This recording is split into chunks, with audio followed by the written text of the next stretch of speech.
कहानी है शिबू, मीरा और जादुई दिया की। दीपपुर गांव की शाम उतर रही थी और धीरे धीरे सूरज ढल रहा था और हवा में हल्की हल्की ठंडक थी।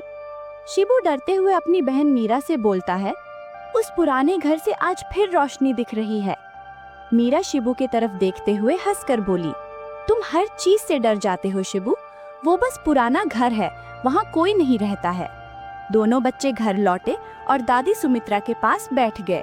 शिबू दादी से पूछा, उस पुराने घर में सच में कुछ है क्या? दादी सुमित्रा बोलती, हर सवाल का जवाब तुरंत नहीं मिलता बेटा। फिर मीरा बोली, लोग कहते हैं वहाँ रात में दिया जलता है।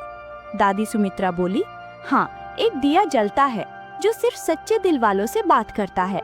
शिबू हैरानी से दादी की तरफ देखते हुए बोला, दिया बोलता भी है? दादी बच्चों को बोली, अब सो जाओ और जो इस वीडियो को देख रहा है वो चैनल को सब्सक्राइब कर लीजिए और वीडियो लाइक जरूर करें। रात गहरी हो चुकी थी, चांद चमक रहा था। मीरा चुपके से शिबू से बोलती है, चले आज जादुई दिए के पास। शिबू बोला, अगर कुछ गलत हुआ तो? मीरा बोली, है ऐसे डरोगे तो जादुई दिए से बात कैसे करोगे? डर के बिना कुछ नया सीखने को नहीं मिलता है।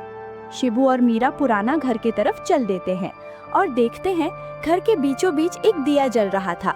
शिबू डर जाता है और कांपते हुए मीरा से बोलता है, ये अपने आप चल रहा है? तब तक जादुई दिया दोनों की बात सुनकर बोला, कौन आया है यहाँ? मीरा और शिबू आपस बात करते हैं, ये दिया सच में बोल रहा है? शिबू हिम्मत करके दिया से बोलता है, हम बच्चे हैं और हमको डर लगता है, लेकिन हम सच जानना चाहते हैं। तभी जादुई दिया बोला, तभी तो मैंने तुम्हें बुलाया है। जादुई दिया बोला, आज मैं तुम दोनों से 3 सवाल पूछूंगा, अगर सच में जवाब दिया तो आगे बढ़ोगे। जादुई दिया पहला सवाल पूछता है, अगर सच बोलने से किसी को दुख हो?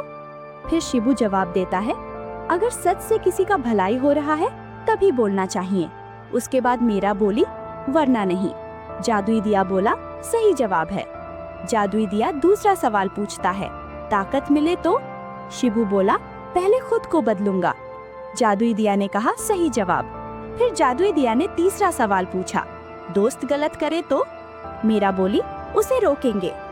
जवाब सुनकर जादुई दिया तेज रोशनी से चमक उठा। जादुई दिया बोला, गांव दीपपुर खतरे में है। ये सुनकर शिबू भावुक होकर बोला, हम अपने गांव को बचाएंगे। फिर शिबू मीरा घर चले आए। फिर दूसरे दिन सुबह दादी सुमित्रा से शिबू मीरा सारी बातें बताते हैं। दादी बोली, मुझे तुम पर भरोसा है शिबू। फिर गांव की सभा लगता है, सभी गांव वाले आते हैं। फिर मीरा बोली, हमने पेड़ काटे इसलिए पानी चला गया, किसी को पेड़ नहीं काटना चाहिए। फिर शिबू बोलता है, अगर आज हम लोग नहीं बदले तो कल नहीं बचेगा। सभी गांव वाले मिलकर पेड़ लगाए और कुछ ही दिनों में नदी फिर बहने लगी। एक अंतिम आवाज, जादुई दिया बोला, अब तुम खुद रोशनी हो। शिबू अब नहीं डरता था, वह समझ गया था बदलाव छोटे कदम से शुरू होता है। अगर आपको ये वीडियो अच्छा लगा है तो चैनल को सब्सक्राइब कर दीजिए। मिलते हैं अगले वीडियो में। लाइक, शेयर और सब्सक्राइब करें दोस्तों।